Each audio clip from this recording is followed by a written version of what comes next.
JNUവിലെ ജാതി അധിക്ഷേപത്തിൽ വൈസ് ചാൻസലർക്കെതിരെ പ്രതിഷേധം കടുപ്പിച്ച് വിദ്യാർത്ഥികൾ. വിദ്യാഭ്യാസ മന്ത്രാലയത്തിലേക്ക് വിദ്യാർത്ഥികളുടെ ലോങ് മാർച്ചിൽ സംഘർഷം. വിദ്യാർത്ഥികളും പോലീസും തമ്മിൽ ഏറ്റുമുട്ടി. യൂണിയൻ ഭാരവാഹികളടക്കം കസ്റ്റഡിയിലെടുത്തു.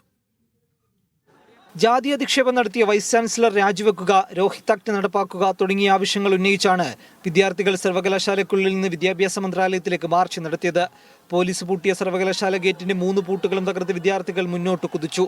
പിന്നാലെ പോലീസുമായി സംഘർഷമായി.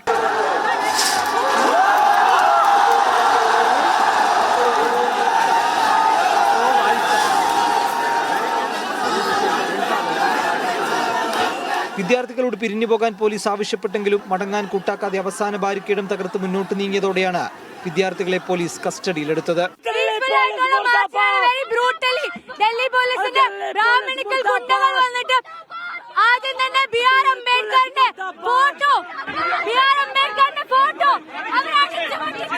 UGC ചട്ടങ്ങളുമായി ബന്ധപ്പെട്ട് പോഡ്കാസ്റ്റിനിടെ വൈസ് ചാൻസലർ ശാന്തശ്രീ ദുലൂപ്പടി പണ്ഡിറ്റ് നടത്തിയ പ്രസ്താവനയാണ് പ്രതിഷേധത്തിന് തീ കൊളുത്തിയത്. ഫെബ്രുവരി 16-ന് പുറത്തിറങ്ങിയ പോഡ്കാസ്റ്റിലെ പ്രസ്താവനകൾ ജാതീയമായും സർവകലാശാലയുടെ ഭരണഘടനാ തത്വങ്ങൾക്ക് വിരുദ്ധമാണെന്നും വിദ്യാർത്ഥി യൂണിയൻ പറഞ്ഞിരുന്നു.